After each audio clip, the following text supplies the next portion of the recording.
أصدقائي المستمعين، من أكتر أصحاب القلم تأثيرًا في أغانينا الوطنية بشكل عام، مش بس أغاني ثورة 23 يوليو، كان الله يرحمه صلاح جاهين. شاعرنا الكبير له أقول إيه، مأثورات عديدة في هذا المجال، من أحلاها هذه الأغنية ثوار. ثوار لحنها العملاق الراحل رياض السنباطي، وغنتها كوكب الشرق أم كلثوم. الغنوة دي الحقيقة مش بعرف اتكلم عنها بحياد، لانها من اكتر الاغاني اللي بتهزني انا شخصيا، بتهزني كلماتا ولحنا واداء، وبعتبرها فعلا من انجح اغانينا الوطنية. ليه؟ تعالوا نبص للكلام. ثوار والاخر مدى ثوار، مطرح ما نمشي يفتح النوار، ادي اول صورة، ادي اول فرجة. يفتح النوار الخير، مطرح ما نمشي نبذر الخير، مطرح ما نمشي تشرق الدنيا. ننهض في كل بصوا ننهض، بصوا برضو شوفوا اختيار الكلمة ده مهم قوي يعني. ننهض في كل صباح بحلم جديد. ثوار، نعيدك يا انتصار ونزيد، وطول ما ايد شعب العرب في الايد، الثورة قايمة والكفاح دوار. فرجة فرجة. طيب، من ارضنا هل الايمان والدين، عيسى ومحمد ثورتين خالدين. برضو نحط خط كده على عيسى ومحمد، نحط خط على الوحدة الوطنية في خيال الشاعر، ونحط خط على الوحدة الوطنية في استقبال الشعب المصري لهذه الكلمات. والعلم ثورة ومن هنا قامت، والفن والحرية والتمدين، الحضارة بشكل عام قامت من هنا. الحضارة قسمها إلى علم وفن وحرية، وطبعا قبلهم الأديان.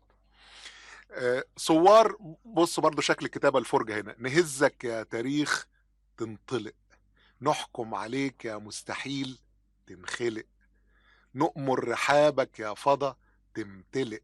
بصوا شوفوا الشكل: تنطلق ده للتاريخ، تنخلق للمستحيل، تمتلئ للفضا. تنطلق تنخلق تمتلئ. راجل مزيكا بيتكلم، مزيكا جواه مزيكا. يقول لك ايه: تعالوا يا اجيال يا رمز الامل، من بعد جيلنا واحملوا ما حمل، وافتكروا فينا واذكرونا بخير مع كل غنوة من اغاني العمل. ايه ده؟ ايه ده؟ مش هو مش باصص للنهارده، ده باصص لبكره، وبكره عنده اهم من النهارده، وربطه بالنهارده. مش بس تعالوا واحملوا من بعد جيلنا واحملوا ما حمل، كملوا مشوارنا، لا، افتكروا فينا. احنا مش عايزين نمشي وبس، خلي دايما هذه الصلة موجودة، واذكرونا بخير مع كل غنوة من اغاني العالم. غير معقول الجمال بتاع كتابة هذه الأغنية. اللحن ده من الأسباب المهمة جدا في حبي لهذه الأغنية الحقيقة. اللحن عبارة عن مقامين: الحجاز والرصد. جميل، مفيش أكتر من كده. لكن قوة الحماس وراجل بيقول لنا ادي المزيكا الشرقي واتفرجوا بتعبر ازاي، شيء غير معقول.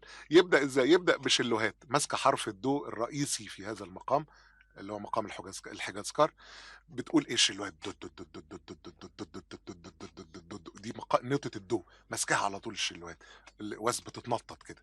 الكمانجات وعبده صالح على القانون بيقولوا جملة قافزة جميلة جدا رايحة جاية على السلم الموسيقي، وتستلم الكمانجات وناخد اقواس وبقيه المقدمه، ونخش صوار صوار. مفيش افتعال، شكل الجمله هو اللي كده، هو اللي متحمس كده. اتفرجوا بقى على السنباطي وعمال ينقل ما بين الحجاز كار وبين الرصد، عمال ينقل رايح جاي، راجل ايه بيتفسح في بيتهم، مش رايح حته بعيده خالص. وشوفوا الفرجة في كلام زي مثلا من أرضنا هل الإيمان والدين، شوفوا بتتقال إزاي. شوفوا مثلا وافتكروا فينا واذكرونا بخير، شوفوا بتتقال إزاي. شوفوا نزولوا فيها الخفوت الوقتي اللي بيحصل، افتكروا فينا، ترحموا علينا. شوفوا الشكل ده.